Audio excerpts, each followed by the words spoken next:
Бейімбет Майлин «Талақ» әңгіме. Әңгімені тыңдамас бұрын арнаға жазылып, қоңыраушаны басып қойыңыз.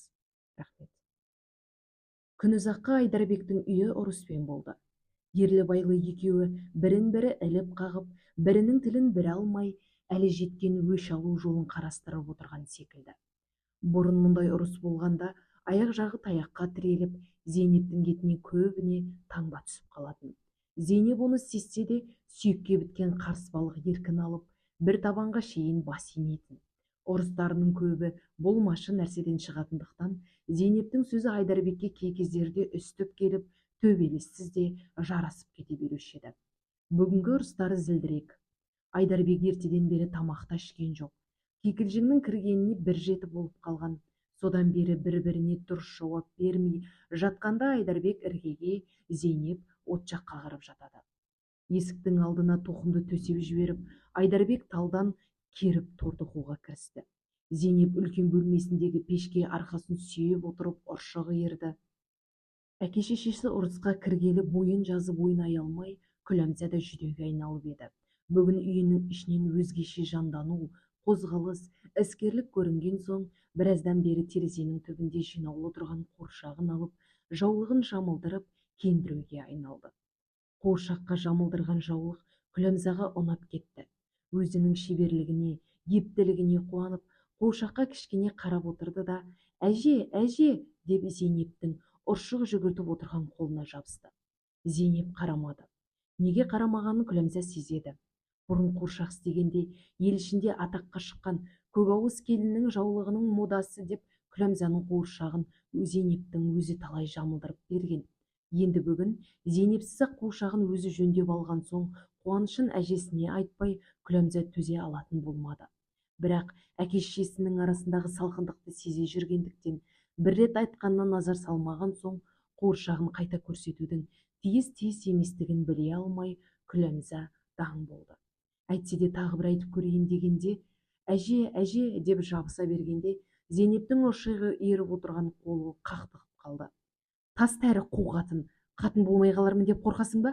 деп Зейнеп қуыршақты лақтырып жіберді. Көкауыз қатынның модасымен оралған жаулығы жерге ұшып түсті. Күні бойы істеген еңбегі зая болғанға Күләмза ызаланып жылап, Зейнептің оң жақ тізесіне жармаса жатып еді. «Әрі қу қатын, тіпті иіртпедің ғой!» деп Зейнеп тағы итеріп тастады. Күләмза дауысын шығарып жылауға кірісті. Зейнептің ұрып ашуын тарқатуға шынында Айдарбек сылтау таба алмай отыр еді. Енді мына баланың жылағаны өзінше толық сылтау. Сондықтан түпкі ойын жарыққа шығару мақсатымен Зейнепке байланыспақшы болды. Жұмысын тоқтатып, орнынан қозғалып қойды. Делек тынау делдиді. Екі көзі құтырған сиырдың көзіндей боп адырайды. Қозғалған сайын ашуға тығылып, булығып барады. «Неге жылатасың? Жылатпа балана!» деді. Тоқып отырған қорабын тоқтатты. Қабағын бұрынғыдан гөрі қыржитыңқырып, екі көзін Зейнеп отырған пешке қадап, тістеніп тұра ұмтылуға оңтайланған адам құсап отырды. Бұл сияқты жекіргенге Зейнеп сөзсіз жауап қайырады деп ойлады. Егер жауабы зілділеу шықса, екі-үш сауыз сөзбен істі бітіріп, тұра жөндемек болды.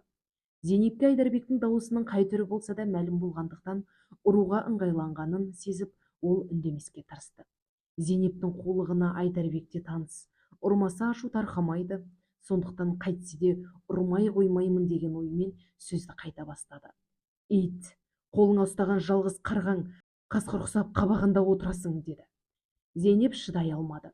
Көптенгі ашу, кек, бәрі келіп қабаттасып еріксіз сөйлейтін болды. Тым зілді қып шығарса, таяқтан қорқып тілін тартпау үйреншікті әдет секілденіп кеткен. Сондықтан Зейнепке ендігі сөзсіз таяқ жейді. Таяқ жеймін деп үндемей қалса, жеңілгендігін білінеді. Бұрын сонды лайықсыз сөзге сөз қайыру еді. Зырқыраған ұршық жүнді созып үлгіртпей үзіліп жерге түсті. Қағілезеріні қалтыранып, пішіні сұрланып, үзілген жіпті жалғап жатып, «Жаның ашымай-ақ қойсын!» деді. «Ендігі кімнің жаны ашиды? Иттен жаралған шошқаның сөзін қараш, бірдеме айтса арсылдап беттен қауып алу. Бетіңнен алып не дедім? Ұрсам өз балам, менде ешкімнің жұмысы жоқ, әдемі қатыныңның балаларын ұрғызбай өсірерсің». Айдарбектің күткені де осы сөз еді. Енді кідірудің жөні жоқ. Есік жақта тұрған қайың таяқты ала бөлменің есігіне келіп те қалды. «Не дейсің ей?» Есік жаққа отырған Айдарбектің даусы кенет жанынан шыққанда, Зейнеп селк етіп кеткендей болды. Бір тықырдың таянғанын біліп, бетіне жалт қарады да, жүнін созып, ұшығын иіре берді. Ашумен зығырланып қалшылдап келсе де, Зейнептің қорыққан пішінін айып менде ақ болсын, ғафу ет деген тәрізді төмен қарап мұңаюы Айдарбектің ұруын жөнсіздікке шығаратын секілденді. Әйтсе де бір ұрмай көңіл көншімейтін болғандықтан, құшырланып түйілген жұдырықпен желкеге қойып кеп қалды. Текшелеп ораған ақ жаулық Күләмзаның қуыршағы секілденіп ұшты. «Ойбай-ай, не жаздым?» деп Зейнеп ышқынып жылап жіберді. «Атаңа нәлет», деді Айдарбек. Бойды кернеген ашу айтуға сөз таптырмады. Қарсыласпаған қатынды ұра берудің тағы жөні жоқ. «Атаңа нәлет, сен не қылмадың? Қараңды батыр, кет! Мен сенен талақ!» деді. «Құдай-ай, Құдай, не жаздым, Құдай?» деп Зейнеп өкіріп жылауға кірісті. Күләмза әжелеп келіп алдына тығылды. Күләмзаны бауырына басып, жылаған күйі бүкшиіп, Зейнеп жатып алды. Бұрынғыдан гөрі ашуы тарқап, күн кешкен болуға айналған соң, шашылған талын жиып, мал қарауға Айдарбек тысқа шықпақшы болды. Ұзақты күнге тамақ ішпеген адам қарнында шайын деді. Төргі бөлмеге бір-екі рет келсе де, Зейнепке тұр деп айтуға бата алмады. Бұрын Зейнеп айыпты секілді көрінсе де, таяқ жеген соң айыптан тазарып, тұрмаймын деп айтуға еркі бар секілді көрінді. Үндемей тысқа шығып, малын суарып, қоралауға кірісті. Екі көзі земленгенің мұржасында. Бұрын қанша таяқ жесе де, мезгілімен тамақ істеу Зейнептің әдеті еді. Айдарбек ұрғанда да сол көп ұрудың бірі ғой деп ұрып еді. Күн батып, қас қарайғанша Зейнептің қозғалғаны көрінбеген соң, далада тұра берудің қол көрмей, Айдарбек үйге кірді. Қыраулы терезе кештің қараңғылығына қосаметкей болып, үйдің ішінде еш нәрсе көрінбестік еді. «Күләмза», деді. Күләмзаның атын атағанда түпкі ойы Зейнеп жауап берер ме екен деген еді. «Немене, әке?» деді Күләмза. «Әжең қайда? Шам неге жақпайсыңдар?» «Әжем жылап отыр», деді Күләмза Зейнептің бауырына тығыла түсіп. Айдарбек басқа айтар сөз таба алмады. Төсегінің үстіне барып қисайып жатты. Екі көзі пеште. Пештің жанындағы Зейнепте. Қозғалар мекен, тұрар мекен деп ойлады. Зейнеп тұрып шам жағып, төсек салып берсе тамақ ішпеуіне құл. Бұрынғы ашу араздықтың бәрін ұмытып, құшақтап жатқысы келді. Бірінің артынан бірі түрлі ойлар тізбектеліп, Айдарбектің еркін билей бастады. Таяқ жеген Зейнепті іштен аяды. Жазықсыз ұрғанына өкінді. Қызыл шырайлы бетіне сүйгісі келді. Ынтыққаннан ынтығып, еріксіз басына көтеріп алды. Зейнепке барып жыланғысы келді. Орнынан қозғала берейін дегенде, кенет тағы бір ой түсті. Баруым тиіс болар ма екен? Барар бармасын білмей даң болды. Зейнеп тағы көп жылады. Айдарбекпен қосылғанына биыл 7 жыл болған екен.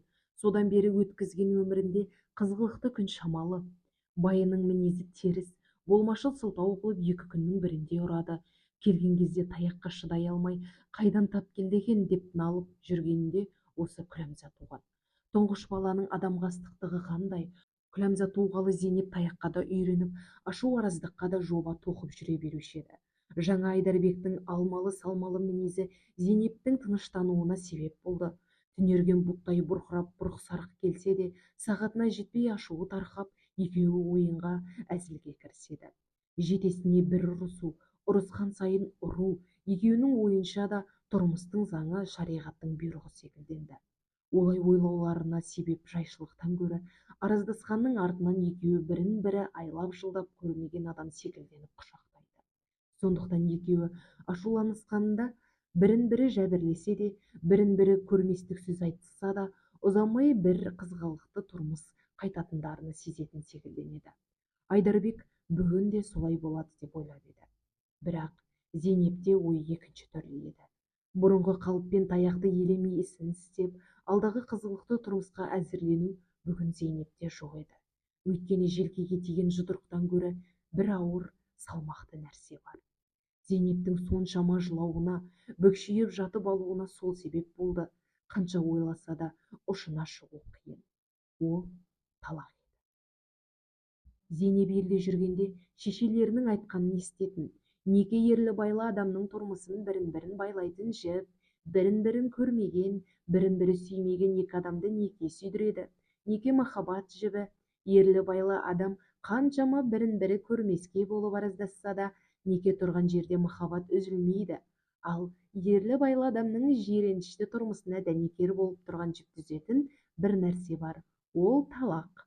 Айдарбек бүгін көп ұрған жоқ, бірақ таяқтан 10 есе артық талақты шығарды. Мен сені көрмеймін, мен талақ деп айтып салды. Зейнеп енді жібі еріксіз үзілді деп жатыр. Байының бір жетіден бері ұрысқаны, желкеге бірер түйгені әлде қашан ұмытылған. Есіл дерті жалғыз талақ. Айдарбектен айырылып кетуге сенбейді. Күніне 40 пышақтасып отырса да, дүниеде осыдан артық тұрмыс бар деп ойламайды. Зейнеп көп ойлады. Бастан өткен тұрмысы біртіндеп көз алдына елестей бастады. Әке-шешесінің қай уақытта құда болып мал алғанын анық білмейді. Бірақ күйеуге берілгенін, келешекте жеңгелері секілденіп біреуге қатын болып, күнде таяқ жеп өмір өткізетінін Зейнеп есі кіре бастағаннан-ақ сезген. Тентек болып жеңгелерімен ойнағанда, қой байыңа айтып ұрғызармын дегенде, жас күнінен-ақ жүрегіне әліпбидей жатталып, өзінің ұрылатындығына күні бұрын мойынсұнып қойған. Сөйтіп жүргенде Айдарбек ұрын келіп, бірін-бірі бірінші рет көріп танысады. Бірін-бірі ата-аналары қосқан соң сүймеске орын жоқ деп түсінеді. Зейнеп соның бәрін ойлана келгенде, абайсызда айтылған талақ кенет еске түседі. 7 жылдан бергі қызық тұрмыс сағатына бұзылып кеткен секілденеді. Сол тұрмыс әлі де болса бұрынғы ізімен аш берсе, Зейнептің дүниеде арманы жоқ секілденеді. Зейнеп қалың ойға шомып жатып, ұйықтап та кетті. Көп шыдап жатуға Айдарбектің дәті шыдамады. Зейнептің жанына барғысы, қайтадан ұрғандағына ғафу өтінгісі келді. Еңбектеп сипалап пештің қасына келді. Зейнептің басына қолы тиіп кеткенде, біртүрлі бойы еріп кеткен секілді. Зейнеп ұйықтап жатыр екен. Айдарбектің келгенін сезбеді. Айдарбек құшақтамақшы, бетінен сүймекші болып, жақындай бергенде Зейнеп әлденеге қалтыранып оянып кетті. Әй, бұл кім? Мен ғой қарағым. Зейнеп басын көтеріп жан-жағына қаранды. Үй іші тастай қараңғы. Дыбыс жоқ. Жалғыз-ақ Айдарбектің жүрегінің тынышсыз соққаны, ала мысықтың пеш жанында мияулағаны, Күләмзаның аяқ-қолын бауырына алып, бұйығып ұйықтап демалғаны ғана естіледі. Ұйқылы көзімен Зейнеп, мұнысы несі? деді. Әлде шам жағайын ба? Жоқ, жақпа. Жүр төсекке жатайық, деді Айдарбек Зейнептің мойнына қол салды.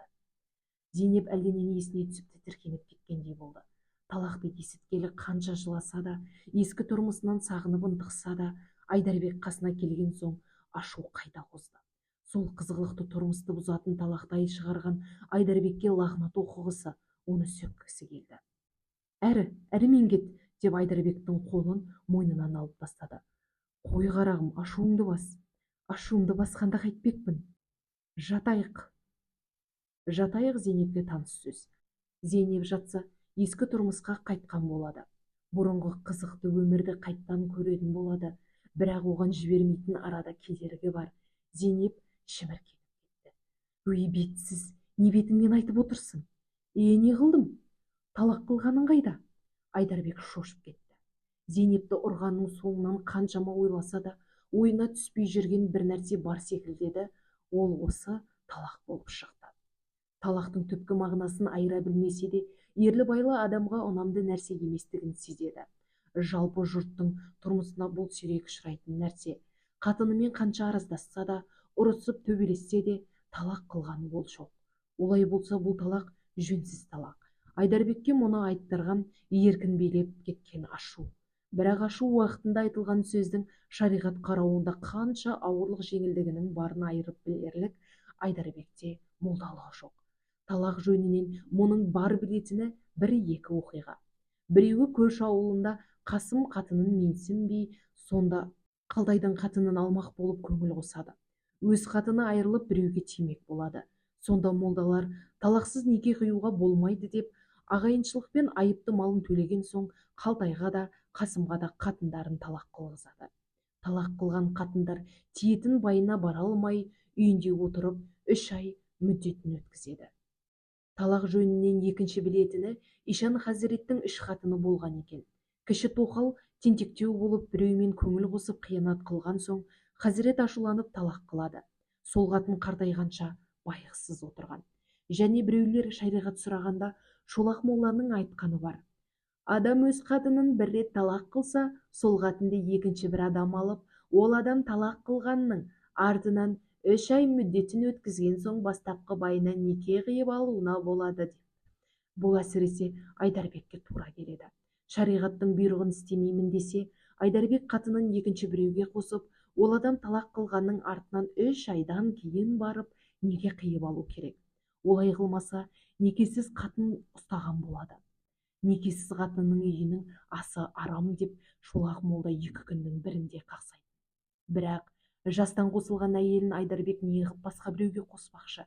Көзі тірі тұрғанда Зейнептің басқа біреудің қойнында жатқанын көру Айдарбекке өлім емес пе? Біреуге қосу түгіл, өзі жоқта үйіне қалжақпас бозбалалар келіп, солармен бірдеме деп ойнап күлді ме, Айдарбек жарылып кете жаздайды. Түнеу күні іңірде шай ішіп отырғанда Сарбас келіп самаурынның түбіне отырып, Зейнеп шай құйып бергенде кесені ұстай беремін деп, Сарбас абайламай Зейнептің қолын қабат ұстап қалған. Мұны аңдып отырған Айдарбек көріп қалып, Сарбасты боқтап балағаттап, үйден айдап шығып, Зейнепті сілейтіп тұрып ұрған болар. Ең арғысы, суатқа су ала барғанда Айдарбек шомның басына шығып, көзінің қиығымен қарауытап тұрады. Айдарбек ойдың ұшығына шыға алмайтын болды. Ойлаған сайын басы қата берді. Шариғаттың бұйрығын істесе Зейнептен айырылмақшы, бірақ Зейнепсіз шариғаттың Айдарбекке керегі де не? Ойлап қорытындысында шариғатын құрысын, қатынынан айырылмаймын деді. Зейнеп ұйықтаған жоқ. Айдарбектің басында отырып қалың ойға кіргендіктен оқтасанда қиналып, үкілеп ол сезіп жатыр. Тұрмысты ескі қалпына қайтаруға қарсы еместік ой билеп жатыр. Ашумен айтылған талақтың келешек тұрмыстарына қаншалық өзгеріс салатынын болжап біле алмайды. Талақ жөніндегі Зейнептің мағлұматы да Айдарбектен аспайды. Сондықтан Айдарбек қандай қиналса, Зейнеп те сондай қиналып жатыр. Айдарбектің ауыр ойға кіріп қиналғанын сезіп, Зейнеп аяушылыққа айналды. Ескі ашу, кек, бәрі серпіліп әлде қайда ойға келмес бір түкпірге қашып тығылған секілді болды. Зейнеп қазір байының бетінен алатын Зейнеп емес, бұдан 7 жыл бұрын секілденді. Жатқан күйінде сөйлейін деп 1-2 рет ыңғайланды да, оны ретсіз тауып, басын көтеріп түре келді. Зейнеп қозғалғанда Айдарбек сескеніп қорқып кеткендей, қуанып кеткендей де болды. Қатын, Зейнеп, деді. Дауысында біртүрлі жеңілгендік, өтінгендік сезілді. Деді Зейнеп. Жай тұрдың ба? Жай. Зейнептің даусы Айдарбекке жұмсақ, майда, не айтса да көнетін тәрізденді. Жатсақ қайтеді? Зейнеп үндемеді. Қарсы сөйлемегені Айдарбекке сүйініп, икемдеуге айналды. 7 жылдан бері ерлі байлы болып күн өткізіп, содан бері ұрыс та, талас та болған шығар. Қашанда жарасып кете бермейтін бе едік? Бұл да соның бірі ғой. Мені уайымға салма, қатын. Менде басқа ниет, бұзық көңіл жоқ. Ашумен кісі не айтпайды, ашумен айтқан сөзді періште жазбайды деген. Зейнеп күрсінді. Қайдан білейін? Әжем марқұм айтушы еді. Ерлі байлы адамның арасындағы сүйіспендік некемен байлауды деп. Сол сүйіспендігімізге зиян келіп жүрмесе? Айдарбек әлденеге қуанып кеткен секілді болды. Сол ма қатын қорыққаның? Ол әшейін бос сөз ғой. Негемізді қимай тұрғанда бір-бірімізді сүйген жоқ па едік? Зейнеп дұрыс деген секілді басын иді. Әңгімені соза беруге Айдарбектің де сөзге шеберлігі жоқ. Екеуіне де ендігі тиістісі Айдарбектің Зейнепті өзіне тартып құшақтауы, Зейнептің қарсыласпай бұралып құшағына кіруі еді. Айдарбек мұны да істеді. Зейнепті өзіне тартып құшақтады. Екеуінің де бойлары еріп, еріктері кете бастады. Махаббаттың жібі некесіз-ақ байланды. Айдарбек пен Зейнептің арасында болған талақты Күләмзадан басқа ешкім білмеді. Оңаша үйде жалғыз өзі қуыршақпен әуреленіп отырғанда, жамылдырған жаулығы күйдірген киімі ретке келмесе, мен сенен талақпын деп қуыршақты лақтыратын болды. Ерлі байлы адамның арасындағы жібін талақ үзе алмады. Ескі тұрмыс, ескі ұрыс, ескі төбелес, некелі қалыптағы сарынға түсіп аға берді. оқыған жолдай алтынай. Егер әңгіме ұнаса, лүпіл басып, арнаға тіркеліп, қоңыраушаны баса қойыңыздар. Көп рахмет.